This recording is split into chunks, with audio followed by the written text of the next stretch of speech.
I want to talk about Whoopi Goldberg because I got so many texts this week because she attacked me the week before. Sure. So everybody was like, oh, Bill, I get you're enjoying the karma. First of all, I'm going to talk about this at the end of my show next week, teaser. But there is no thing as karma, okay? Get over that. Political debates today often turn into battles between logic and stubborn beliefs. Recently, Bill Maher took center stage, pushing back against Whoopi Goldberg's arguments with his usual sharp wit and honesty. But this wasn't just another celebrity disagreement. It was a clear example of how some narratives fall apart when challenged. Understand that part of our sorry racial history in this country is that the point of view from a black person is often going to be very different and sometimes shocking. Bill Maher is known for calling out both sides of the political spectrum. But his recent exchange with Whoopi Goldberg went a step further. As Whoopi leaned on the usual progressive talking points often heard on The View *, Maher countered with hard facts, exposing contradictions that put her on the defensive. The debate highlighted just how disconnected elite liberal views have become from the everyday challenges regular Americans face. You know, I watch your show all the time, so I know that you're a comic, but you basically go after Trump and Biden, you know, both of them. And a lot of people are not happy with you about that. I'm not equally. Well, not equally, because you know that Trump is doing more dangerous. Of course. I mean, I don't think anybody was more out front on that danger than I was. Before diving into the debate, it's important to know the key players. Whoopi Goldberg is a strong advocate for liberal policies and often dismisses criticism of the left as mere right-wing spin. Bill Maher, however, isn't the conservative. He's a classic liberal who refuses to be boxed into strict ideological labels. This difference set the stage for a compelling exchange. I was talking about how he was never going to give up power long ago when everybody was laughing at me and said, you smoke too much pot. And I said, I smoke just the right amount of pot because plainly, I was using the term slow-moving coup before he was elected the first time. That's right. I said, this guy is never going to concede power. It's impossible to imagine him going, oh, I lost. The debate kicked off when Whoopi downplayed concerns about crime, the economy, and the struggles of working-class Americans. Maher pushed back, emphasizing that issues like inflation and public safety matter far more to everyday people than symbolic activism. Instead of directly engaging with his arguments, Whoopi sidestepped with a vague response, avoiding the core of the discussion. When Maher pressed further, she leaned on outdated economic talking points that felt out of touch with the real challenges people face today. Saying anything against Biden because I feel, not that I have so much power, and you have some more than I do, obviously, but... Oh, I don't know about that. Are you afraid that you might, influence the people who are on the fence? I think you lose all credibility. Maher isn't one to let a weak argument slide. He called out a key contradiction in Whoopi's stance, noting that progressive elites, especially white liberals, often claim to support marginalized communities while ignoring their real concerns. Polls consistently show that Black and Hispanic voters prioritize economic stability and crime over the ideological debates dominating social media. Whoopi's refusal to acknowledge this gap only made the flaws in her argument more obvious. My bond with my audience has always been I don't pull a punch. Yeah. My bond with my audience is you're not going to like everything I say, but I'm saying what I really think is true. Right. That's. Yeah. Okay. And look, Biden just presents as old. It's not really fair. No. Because he's almost the same age. Trump is almost the same age as him. Maher isn't one to let a weak argument slide. He called out a key contradiction in Whoopi's stance, noting that progressive elites, especially white liberals, often claim to support marginalized communities while ignoring their real concerns. Polls consistently show that Black and Hispanic voters prioritize economic stability and crime over the ideological debates dominating social media. Whoopi's refusal to acknowledge this gap only made the flaws in her argument more obvious. It doesn't present that way. You look at somebody right away, you can kind of just sum them up. I mean, we are not young, but we don't present as old. Yeah. Biden does. I saw him yesterday making that speech. Yeah. I mean, I'm sorry, he's cadaver-like. But his brain is good. He's still great. Well, here's what I said. Like when I came back after the strike in September, I said he should get... Maher reminded the audience of President Biden's own statement that no one is above the law right before pardoning his own son. This clear double standard, he argued, is exactly why so many Americans have lost faith in the political system. If rules only apply when convenient, they're not really rules at all. Whoopi struggled to defend her position, unable to counter Maher's straightforward logic. I mean, a conservative once said to me, what you guys in the liberal side of it don't get about Donald Trump is we don't like him either. Yeah. It's just that in this country, it's binary. I mean, gender may not be binary, but politics is. You only get two choices. And the stuff that they are afraid of, they see Donald Trump as a bulwark against. As the discussion heated up, Maher turned his focus to the media's influence on public perception. He criticized mainstream outlets for burying the Hunter Biden story before the election, arguing that they cared more about controlling the narrative than upholding journalistic integrity. Rather than engaging with the evidence Maher laid out, Whoopi brushed off his argument as just another right-wing conspiracy theory. They buried the Hunter Biden story before the election because they were like, we can't risk having the election thrown to Trump. We'll tell them after. They buried the Hunter Biden story before the election because they thought, we can't risk Trump winning. We'll tell the public after, Maher pointed out. He reminded Whoopi that even liberal journalists had admitted the story was intentionally suppressed for political reasons. He argued that this is the real danger of woke ideology. It's not about truth or justice, but about controlling the narrative. Once again, Whoopi had no strong response and chose to change the subject instead. Obama had her over to the White House, like in 2013, to hint, hey, spend more time with the grandkids. That would not be a good idea, Ruth. And she didn't take the hint, and she was not in good health, and she stayed too long, and she ruined her legacy and got the Supreme Court now to be a pretty right-wing organization. Said Biden shouldn't do that, but ego. He's Dracula. He has crossed oceans of time to be here, and he's not going to give it up now.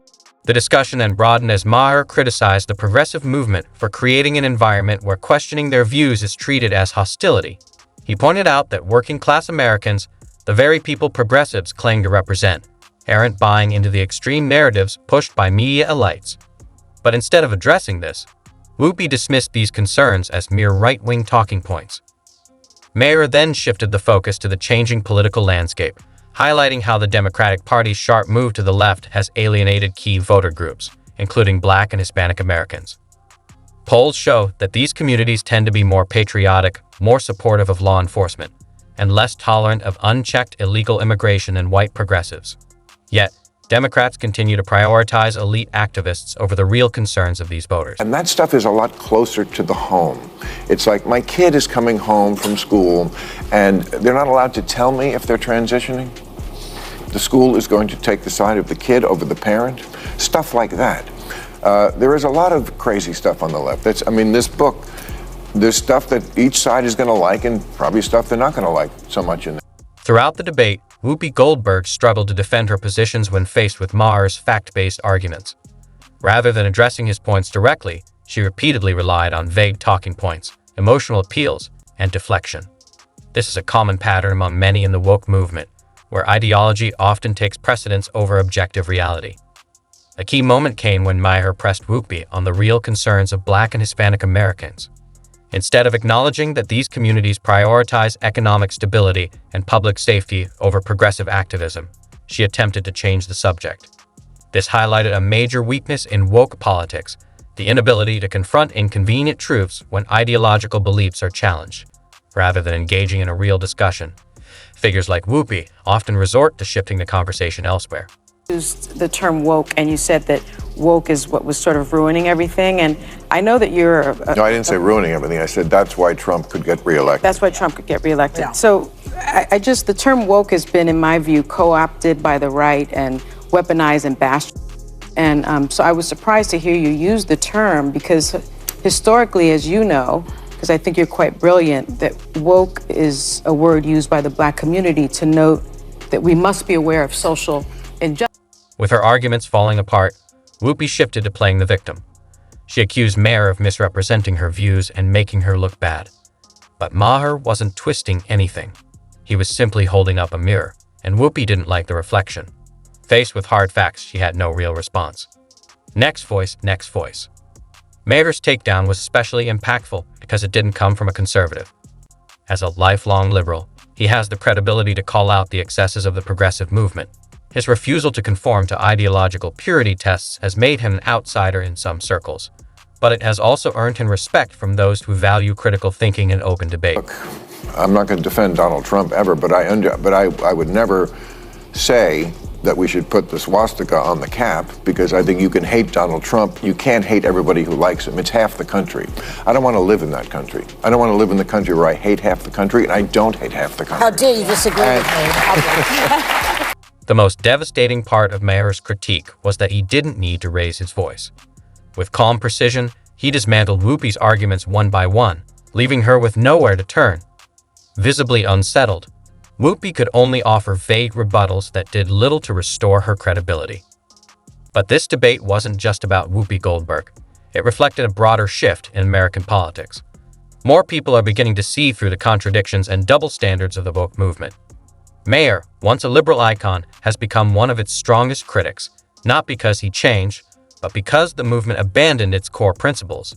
The answer to the Donald Trump situation is what's going to get him elected is this woke stuff that a lot of people in this country just don't go for. Well, one thing that I break with is that you can disagree on candidates, but when one talks about literally upending the entire democracy, that's my heart out. There's not an equal comparison here. American politics. More people are beginning to see through the contradictions and double standards of the woke movement. Maher, once a liberal icon, has become one of its strongest critics, not because he changed, but because the movement abandoned its core principles. A bad thing, and originally that was absolutely a great thing. Alert to injustice, who's not for that? But words do migrate. Now, I'll use any term you want, because maybe that is a word that's triggering, and so let's not use that word. I don't know, want to call it the super far left, but don't tell me the left Or maybe the super far right.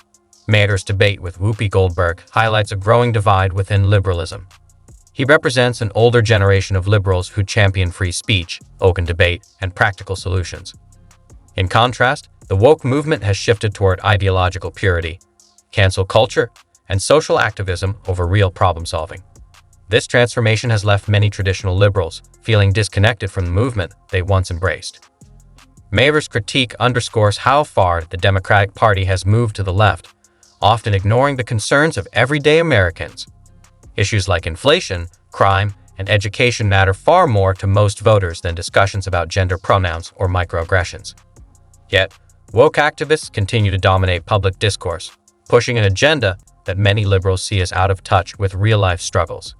Maher's willingness to challenge these contradictions makes him one of the few mainstream voices unafraid to call out the excesses of progressive ideology. Talked about that. I mean, I think we agree about the danger of the super far right, and I can't say it enough. I think they're the bigger threat.